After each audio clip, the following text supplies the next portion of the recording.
10th இயல் 9ல் ஜெயகாந்தன் பற்றி பார்க்கலாம்.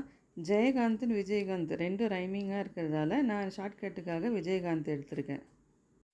ஓகே, இந்த இமேஜை பாருங்கள். இது என்ன கொஸ்டின்னா, என் எழுத்துக்கு ஓர் லட்சியம் உண்டு என்றவர் யார் அப்படின்னு கேட்குறாங்க. அதுக்கு ஆன்சர் வந்து ஜெயகாந்தன். இதில் என்ன ஷார்ட்கட் பார்க்கலான்னா, விஜயகாந்த் வந்து இப்போ எழுதுகிற மாதிரி இருக்கா.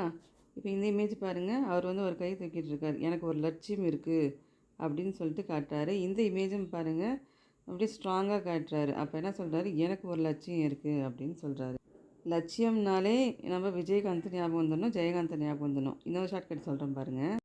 லட்சியம் வந்து லட்சம்ன்ட்டு ஞாபகம் வச்சுக்கோங்க. விஜயகாந்துக்கு வந்து 1,00,000 ரூபா சம்பளம் அப்படின்னு ஞாபகம் வச்சுக்கோங்க. சரிங்களா? இந்த 2 ஷார்ட்கட்டில் உங்களுக்கு எது பிடிச்சிருக்கோ அது யூஸ் பண்ணிக்கோங்க. நம்மளுக்கு தேவை ஆன்சர், அவ்வளோதான். ஓகேங்களா? ஓகே. என் எழுத்துக்கு ஓர் லட்சியம் உண்டு என்றவர்